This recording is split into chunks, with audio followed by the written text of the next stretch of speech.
Okay, so under California law, if either of them don't want to be adopted and don't want to lose their parental rights, they can stop the adoption or to stop the termination of your parental rights.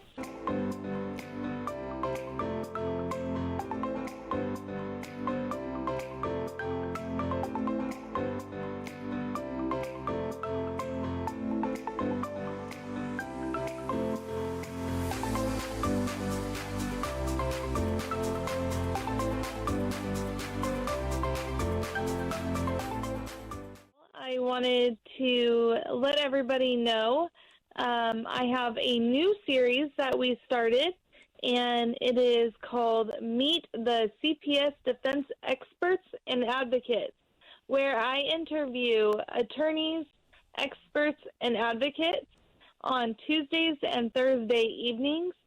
And you can find this information on Facebook. You can actually go to the reality series, CPS, The Horror Stories, to get the information on this new show. And if you have any questions, you can contact me at 626-594-5526. So if you happen to be an attorney, an advocate, and or an expert that fights for families fighting to get their children back from Child Protective Services, then reach out to me and let me interview you. So if you are ready, Dean and Vince, to take another call, we can go ahead and proceed with Veronica in California.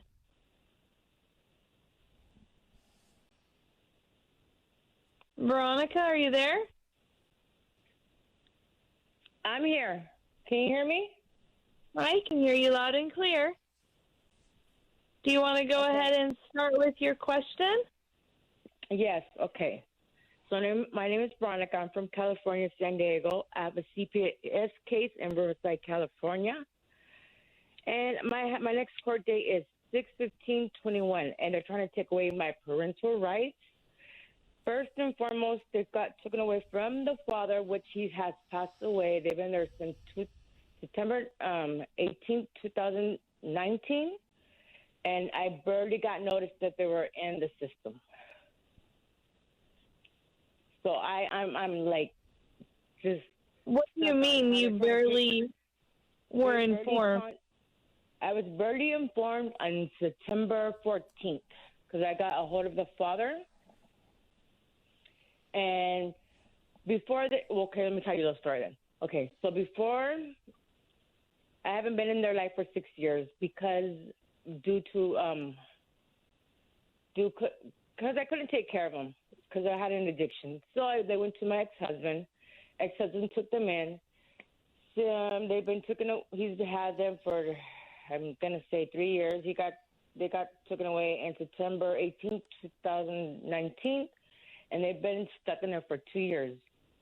My daughter is 13 years old. She just turned 13 years old, and my son is 17 now. So where I'm at is they're trying to take my parental rights away. And can they just do that without even letting me know that they've been in the system? They did not even let me know that they were taken away, even though I've been clean, even though I've been working since 2018. I've been paying child support, I pay my taxes, I pay everything. And I didn't even know they were in the system.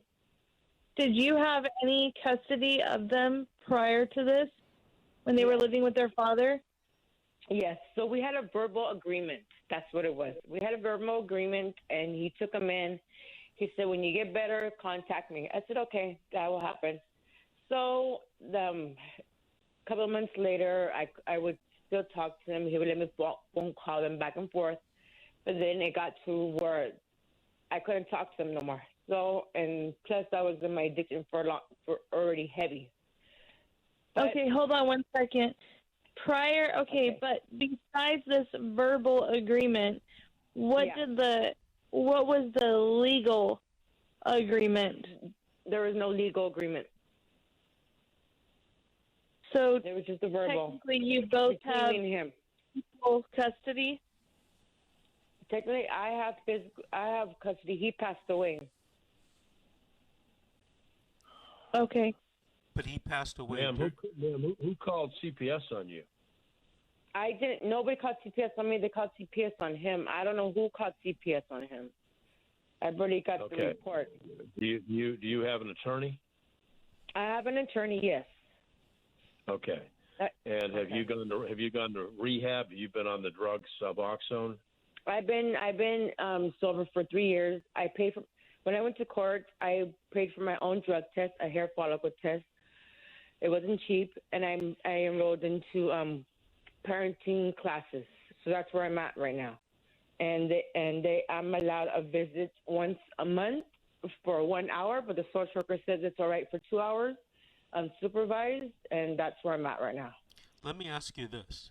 You said your children were 17 and 12? Yes. Okay. No, 13. My daughter's 13, and my son is 17. Okay, so under California law, if either of them don't want to be adopted and don't want to lose their parental rights, they can stop the adoption or to stop the termination of your parental rights. Okay, so here's where I'm at. So my oldest daughter visited with my youngest daughter and told her, why are you getting adopted? 4 minutes. The option, they told me I had no other option. This is what they told my 13-year-old daughter. So my oldest daughter told my 13-year-old, no, you have options. You don't have to get adopted. Why are you getting adopted for? She said, my youngest daughter, I didn't know that. So I have to see if she still feels that way. So that's where she's at. Well, this is what you should do. You should talk to your attorney. Find out if your attorney knows that your children don't want to be adopted, and then call them as witnesses at your termination hearing. That could stop the termination of your parental rights. You might also you might have waived it, a notice argument with respect to them starting a case and not giving you notice, until later on. But you got to. I told my lawyer that. Okay, I'm sorry. But you got to raise that at the beginning. You got to raise that the first time you appear. So I would talk to my attorney about making that type of motion as well to set aside back on based upon lack of notice to you. But you're going to have to definitely, I tell people this all the time, meet with your attorney, even if it's on the phone, come up with a strategy, and then implement the strategy. That's what you have to do. Okay? Okay, so when I show up for court, No. You got to do that. You got to do this before you show up to court. I know that. You got to do this like last week. So on Monday, you got to be on the phone or be on the email. Say, hey, attorney, I need to meet with you. We got to form a strategy. We got to implement that strategy so I don't lose my children. By the way, did you know that my kids don't want to be adopted? Yeah. Okay, so that's what you need to tell your attorney. Okay. Okay. All right. Listen, I want to thank you for calling and thank you for listening. Call us in a few weeks. Let us know what happened. Give us an update. All right. I will, and I always listen to your show. Thank you. Bye-bye. Thank you very much. I appreciate it. Okay, Cynthia, we're coming to the end of another 2 minutes. show. Anything you want to say? I want to say that if people are in need of an attorney and an expert, they can go to our website, cpsattorneyrolodex.com. And Dean, I, again, loved having you on both of our shows. It was a pleasure getting to interview you, and I wanted you to share about your book that you wrote also. Yeah. Thank you both for having me on. I appreciate the invite and the opportunity. My website, abuse-excuse.com, has a accused questionnaire form there, so folks can go over there and fill out their situation. I will respond back to them, no charge for that. There's also what's called Tong's Tips page over there, okay, which may be helpful as well. For those 1 minute. a Vincent Davis type attorney, there's a How to Choose Your Attorney page over there as well, because there were callers from all over the country here, obviously.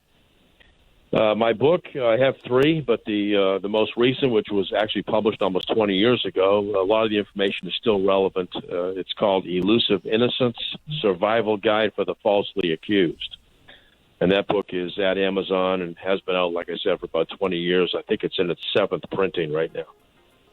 Hey, Dean, I want to thank you for being on. I appreciate it. We're going to have you on again, man, because I think you're the real deal.